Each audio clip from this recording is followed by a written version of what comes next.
नमस्कार साथियों, स्वागत है आपका मेरे YouTube चैनल पर। जैसा कि आप सभी को पता है, मध्य प्रदेश शिक्षक वर्ग एक जनजातीय विभाग की प्रक्रिया प्रारंभ हो चुकी है और यह प्रक्रिया लगभग DPI की प्रक्रिया के समान ही रहेगी। इससे संबंधित निर्देश भी जनजातीय विभाग के द्वारा जारी कर दिए गए हैं। आप लोग देख सकते हैं, इस प्रकार से निर्देश जारी किए गए हैं। कार्यालय जनजातीय आयुक्त, जनजातीय कार्य मध्य प्रदेश। इसमें बताया गया है, मध्य प्रदेश जनजाति एवं अनुसूचित जाति शिक्षण संवर्ग सेवा एवं भर्ती नियम 2018 तथा इस नियम में समय समय पर किए गए संशोधन, इसे आगे भर्ती नियम 2018 उल्लेख किया गया है, में उल्लेखित प्रावधानों तथा समय समय पर जारी निर्देशों के अंतर्गत मध्य प्रदेश कर्मचारी चयन मंडल भोपाल द्वारा उच्च माध्यमिक शिक्षक चयन परीक्षा वर्ष 2023 में आयोजित की गई। चयन परीक्षा के परिणाम के आधार पर कर्मचारी चयन मंडल द्वारा जारी चयन सूची के अभ्यर्थियों के दस्तावेज अपलोड, सत्यापन और सारा विकल्प के चयन की कार्यवाही प्रारंभ की जाती है। जिस प्रकार से DPI की प्रक्रिया रहती है कि दस्तावेजों को अपलोड करना, उनका सत्यापन करना और सारा विकल्प का चयन करना, उसी प्रकार की प्रक्रिया यहाँ भी रहेगी। जैसे आप लोगों ने पता होगा, DPI वालों ने जो डॉक्यूमेंट अपलोड किए हुए हैं वही हमें यहाँ करना है। इनके द्वारा भी बताया गया होगा कि कौन कौन से डॉक्यूमेंट हमें अपलोड करने हैं, ये सारी जानकारी दी गई होगी। अब आगे बताया गया है कि विषयवार को प्रवर्गवार जो रिक्तियाँ हैं वह कर्मचारी चयन मंडल द्वारा चयन परीक्षा हेतु जारी विज्ञापन अनुसार होंगी। जो विज्ञापन में रिक्तियाँ हैं उसके अनुसार होंगी। उपरोक्त प्रक्रिया में शैक्षणिक व्यवसायिक योग्यता, आयु सीमा, आरक्षण, निरर्हता इत्यादि प्रावधान कर्मचारी चयन मंडल द्वारा चयन परीक्षा के विज्ञापन के समय जारी नियम पुस्तिका के अनुसार होंगी। इसमें भी संलग्न नियम पुस्तिका है, अधिनियम, निर्देश, विभिन्न अधिसूचना तथा इस निर्देशिका के मध्य किसी भी प्रकार का विरोधाभास अथवा अंतर पाए जाने की स्थिति में मूल अधिनियम, नियम, अधिसूचना, निर्देशी मान्य होंगे, जो कि मूल होंगे। अभ्यर्थियों को यह अपेक्षित है कि वे ऑनलाइन प्रक्रिया में सम्मिलित होने के पूर्व समस्त आवश्यक अधिनियम, नियम तथा अद्यतन निर्देशों का अध्ययन कर ले। विवरण एवं MP ऑनलाइन के TRC पोर्टल पर उपलब्ध हैं। भाई, आप लोगों के मन में कई सारे प्रश्न आते हैं, इन सभी प्रश्नों का निराकरण इन प्रश्नों में है। यदि इनके उत्तर दिए हुए हैं, लेकिन यदि आपको कोई चीज़ समझ नहीं आती है तो मैंने हर चीज़ से संबंधित वीडियो बनाई हुई है कि डॉक्यूमेंट वेरिफिकेशन कैसे होता है, कौन कौन से डॉक्यूमेंट अपलोड करने पड़ते हैं। जब आप वहाँ पर जाओगे तो आपसे एक प्रपत्र भराया जाएगा, उस प्रपत्र को कैसे भरना है, किन किन कारणों से हम बाहर हो सकते हैं। अब आप लोग जब डॉक्यूमेंट अपलोड करो तो आप लोगों को ध्यान रखना है कि बड़े ध्यान के साथ आप लोग डॉक्यूमेंट्स को अपलोड करें, क्योंकि कई बार ऐसा होता है जब DPI वालों के और मैथ वालों के सत्यापन हुए तो कई साथियों के मुझे मैसेज आए कि सर मैंने भूलवश एक ही डॉक्यूमेंट्स को 2 बार अपलोड कर दिया और भी कई गलतियां देखने को मिली, कोई डॉक्यूमेंट अपलोड करना ही भूल गए। इस प्रकार की गलतियां आपके सामने नहीं आनी चाहिए। जब आप डॉक्यूमेंट अपलोड कराने जाएँ तो बड़े ध्यान से, इत्मीनान से आप अपलोड करें और सारे डॉक्यूमेंट्स को एक बार चेक करें कि हाँ सभी डॉक्यूमेंट सही हैं, उसके बाद ही आगे बढ़ाएं। इन चीज़ों का ध्यान रखें, क्योंकि यदि आप ऐसा करेंगे तो आपको परेशानी हो सकती है, आपके मन में तनाव होगा।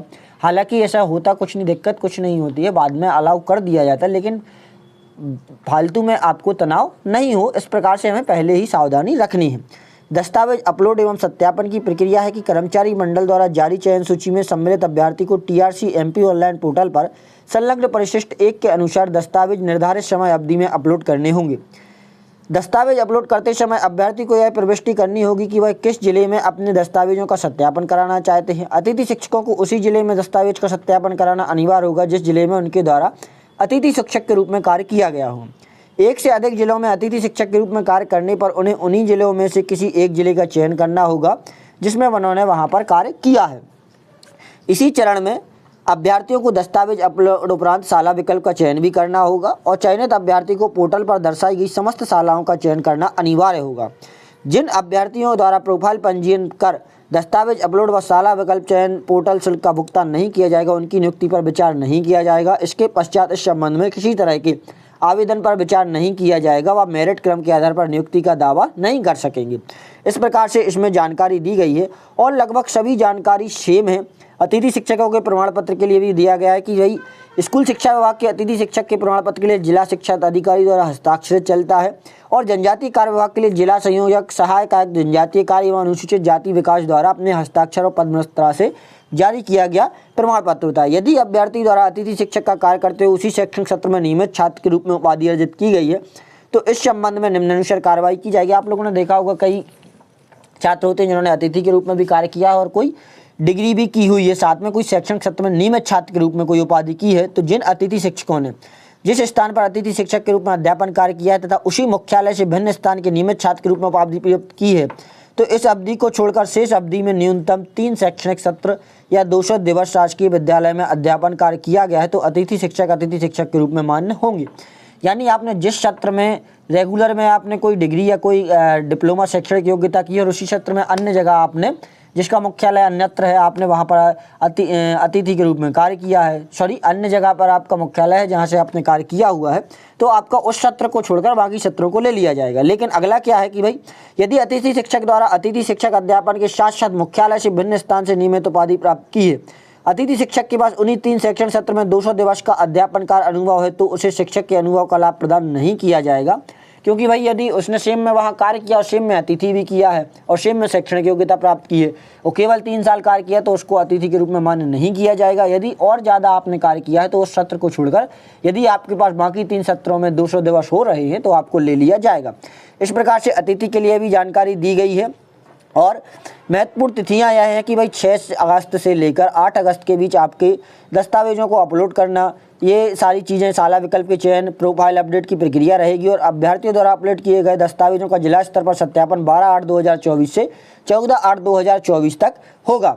आगे इसमें बताया गया है कि आपको कौन कौन से डॉक्यूमेंट लेकर जाने हैं। तो पात्रता परीक्षा की अंक सूची, जन्म तिथि के प्रमाणीकरण हेतु 10वीं की अंक सूची, स्नातक की उपाधि हेतु सभी सेमेस्टर विषयों की, बीएड की अंक सूची, स्नातकोत्तर उपाधि की अंक सूची, आरक्षण का लाभ प्राप्त करने वाले अभ्यर्थी, अनुसूचित जाति जनजाति, अन्य पिछड़ा वर्ग, आर्थिक रूप से कमजोर छात्र जो भी हो उनसे संबंधित प्रमाण पत्र जो कि वैध अधिकारी द्वारा लागू हो और डिजिटल प्रमाण पत्र हो, मध्य प्रदेश का स्थायी निवासी प्रमाण पत्र, अतिथि शिक्षक अनुभव से संबंधित सक्षम अधिकारी द्वारा जारी प्रमाण पत्र हो, स्थायी दिव्यांगता भूतपूर्व सैनिक की स्थिति में सक्षम अधिकारी द्वारा जारी प्रमाण पत्र हो, बोनस अंक से संबंधित सक्षम अधिकारी द्वारा जारी प्रमाण पत्र हो और आयु सीमा छूट संबंधी प्रमाण पत्र भी सक्षम अधिकारी द्वारा हो और मध्य प्रदेश का जीवित रोजगार पंजीयन तथा नाम या उपनाम परिवर्तन की स्थिति में आपको एक एफिडेविट लगाना होगा।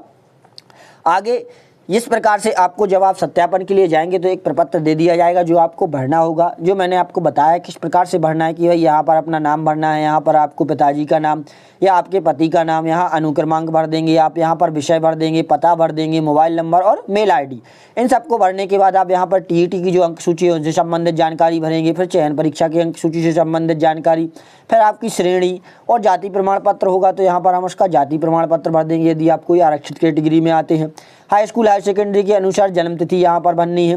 फिर स्नातक के विषय की जानकारी भरेंगे, स्नातकोत्तर की जानकारी भरेंगे, स्नातकोत्तर उत्तीर्ण करने का वर्ष एवं विषय, ये स्वाध्यायी मोड कौन सा है, भाई स्वाध्यायी आपने किया हुआ है या नियमित किया हुआ है तो ये भी यहाँ पर भरना है। बीएड उत्तीर्ण करने का वर्ष एवं मोड हमें भरना है कि भाई स्वाध्यायी ये रेगुलर है किस प्रकार से है। फिर बाकी अतिथि शिक्षक होने की स्थिति में यहाँ पर अतिथि शिक्षक संबंधी जानकारी भरी जाएगी और इसकी मैंने एक डिटेल वीडियो भी बनाई हुई है कि इस प्रपत्र को किस प्रकार से भरना है, आप लोग चैनल पर जाकर देख सकते हैं। अब यहाँ पर फिर अपने साइन कर देंगे, इसके बाद हमारा ये भरा जाएगा। इससे संबंधित कुछ ये प्रश्न भी दिए हुए हैं कि भाई किन किन चीज़ों से आपको बाहर किया जा सकता है, तो इनसे संबंधित भी मैंने आपको वीडियो बनाई हुई है कि किन कारणों से आपको बाहर किया जा सकता है। हर एक वीडियो आपको चैनल पर मिल जाएगी, चाहे वह सैलरी की हो, चाहे वह डॉक्यूमेंट वेरिफिकेशन की हो, चाहे वह नियुक्ति की हो, चाहे वह पावती की हो, किसी भी प्रकार से संबंधित चीज़ हो आपको हर एक वीडियो चैनल पर उपलब्ध मिलेगी।